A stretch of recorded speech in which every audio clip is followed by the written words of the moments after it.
നിങ്ങളുടെ favourite shows ഇനി ഒരിക്കലും മിസ്സാവില്ല. ഇപ്പോൾ C5 കാണും നിങ്ങളുടെ ഫേവറേറ്റ് ഷോ തികച്ചും സൗജന്യമായി.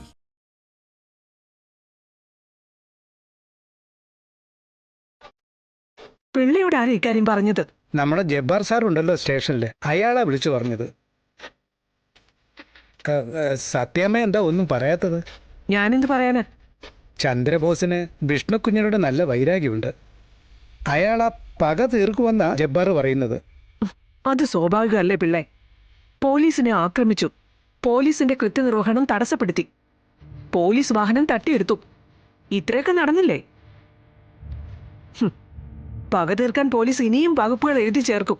ജാമ്യം പോലും കിട്ടില്ല. വിഷ്ണുക്കുഞ്ഞ് ആദ്യമായിട്ടല്ലല്ലോ ഇങ്ങനെയൊക്കെ. അന്നവനെ സത്യഭാമയുടെ മകനായിരുന്നു, ഇന്നവനതല്ല. ദേ, അല്ലാന്ന് പ്രഖ്യാപിച്ചത് ഞാനല്ല, അവനാ. സത്യഭാമയുടെ മകനല്ലാത്ത വിഷ്ണു എത്രമാത്രം ചെറുതാണെന്ന് അവനൊന്ന് അറിയട്ടെ. സത്യാമ്മയുടെ മകൻ അല്ലാഞ്ഞിട്ടാണോ ആൻ്റപ്പൻ്റെ വീടിൻ്റെ ആധാരം വാങ്ങിച്ചുകൊണ്ട് ഈ കാൽച്ചോട്ടിൽ കൊണ്ടുവച്ചത്? അവനോട് അങ്ങനെ ചെയ്യാൻ ഞാൻ ആവശ്യപ്പെട്ടിട്ടില്ല. ചോദിക്കുന്നതൊന്നും തോന്നരുത്. ഇതൊക്കെ ഒരു ന്യായമാണോ സത്യാമ്മേ? ഇതാണ് സത്യഭാമയുടെ ന്യായം. ഞാൻ അവന്റെ അമ്മയാ. എനിക്കില്ലാത്ത ആശങ്കയും വിഷമമൊന്നും പിള്ളയ്ക്കും വേണ്ട. കുറ്റം ചെയ്തവൻ ശിക്ഷ അനുഭവിച്ചിരിക്കണം. ആ, പിന്നെ ഒരു കാര്യം കൂടി, പിള്ളയ്ക്ക് ശമ്പളം തരുന്നത് ഞാനാ. ഈ വിവരം മൂന്നാമതൊരു ചെവി അറിയരുത്, രാഘവേട്ടൻ പോലും. മനസ്സിലായോ? മനസ്സിലായോന്ന്?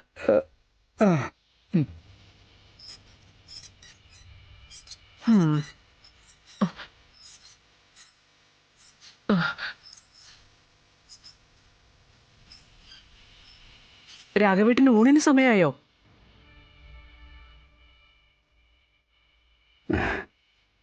വേണ്ട ഭാമേ, വിശപ്പില്ല. മനസ്സിനെന്തോ ഒരു സുഖക്കുറവ്.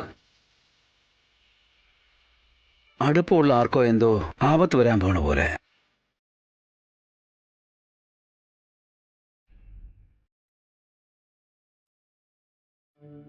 എന്താണ് പിള്ളേ, ഇയാൾക്കെന്ത് പറ്റിയുള്ളൂ? സാറേ അത് പിള്ളേ. എന്താ ഭാമേ? എടോ എന്താടോ? പിള്ളയുടെ കൊച്ചുമോൾക്ക് ഒരു പനി. രാഘവേട്ടനെ അറിയാലോ, ആ കുഞ്ഞെന്ന് വെച്ച പ്രാണനാ പിള്ളയ്ക്ക്. ലീവ് എടുത്ത് പോയിക്കോളാൻ ഞാൻ പറഞ്ഞതാ. പറഞ്ഞിട്ട് കേൾക്കണ്ടേ? ഇവിടുത്തെ ജോലി മുടങ്ങുമല്ലോന്ന്. എന്തുവാടോ? ഇവിടുത്തെ മലമറിക്കുന്ന പണി എന്തുവാടോ? ഇയാൾ പോയിട്ട് വാടോ. അല്ല സാറേ, അത് എടോ പോയിട്ട് വാടോ, പോ.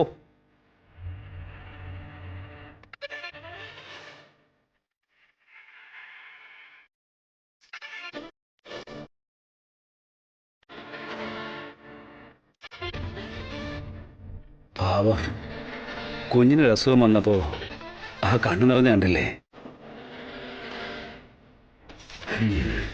അങ്ങനെയാ ഹൃദയമുള്ളവര്. പണ്ടേ വിഷ്ണു ഓടി വീണ് മുട്ടുപൊട്ടിയപ്പോ നീ എത്ര രാത്രിയാ ഉറങ്ങാതിരുന്ന് ഓർക്കുന്നുണ്ടോ ഭാമേ? നിങ്ങളിപ്പോ പോ, അതാ നല്ലത്. പോവാൻ തന്നെ വന്നത്. പക്ഷേ അതിനു മുമ്പ് ഇതിങ്ങി തന്നേക്ക്. ഞാൻ കിട്ടിയ താലിയായത്. ഇതിട്ടോണ്ട് വേണ്ട നിന്റെ കച്ചവടം. കൈയെടുക്ക്. കൈയെടുക്കാൻ.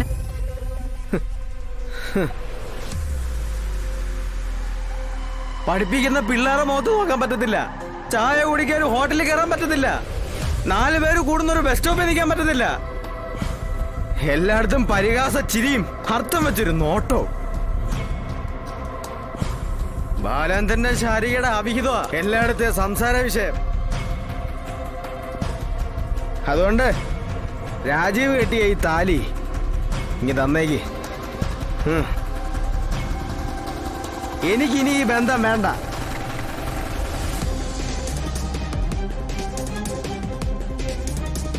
കൈയെടുക്കാനാ പറഞ്ഞത്. എടുത്തില്ല നീ എന്തോ ചെയ്യും? കൈയെടുക്കണോ?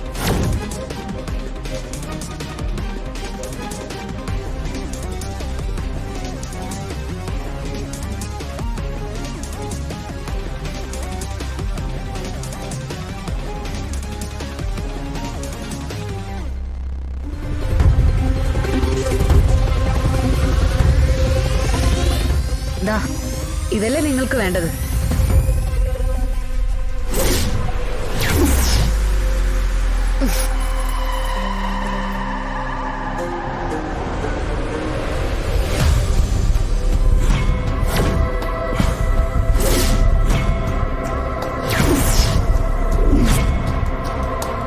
ദാ, പിടിച്ചോ.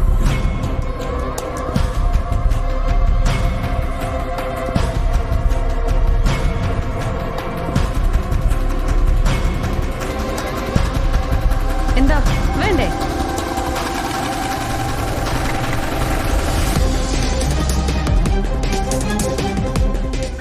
നിങ്ങളല്ലേ ഇത് വേണമെന്ന് പറഞ്ഞത്?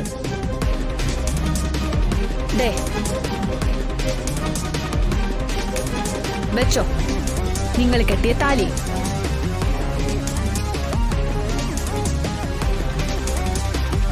താലി മാത്രമല്ല, മാലയും നിങ്ങൾ ഇട്ടത് തന്നെയാ. കൊണ്ടുവെക്കോ.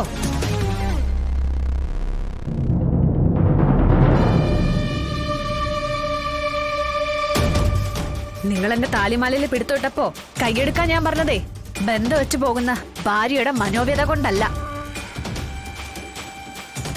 അല്പം മുമ്പ് എന്നെ അസഭ്യം പറഞ്ഞ പുഴുത്തു നാറിയ ആ നാവ് സ്ഥിതി ചെയ്യുന്ന ശരീരം എന്നെ സ്പർശിക്കുന്നതിലുള്ള അറപ്പ് കൊണ്ടാ.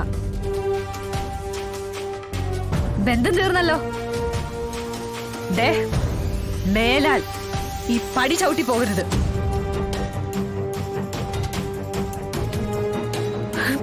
ഇറങ്ങും വെളിയില്.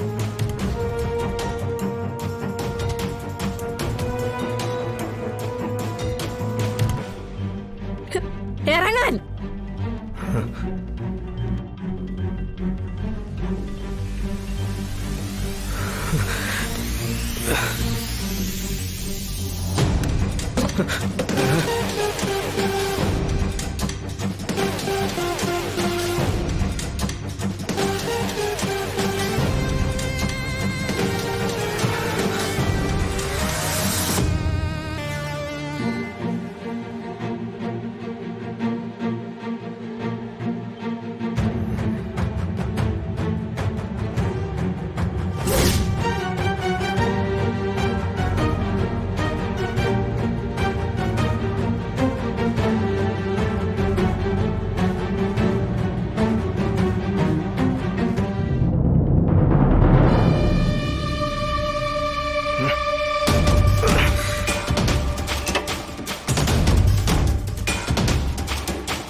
ഡൗൺലോഡ് ചെയ്യൂ C5 ആപ്പ്. കാണൂ എല്ലാ എപ്പിസോഡുകളും സൗജന്യമായി.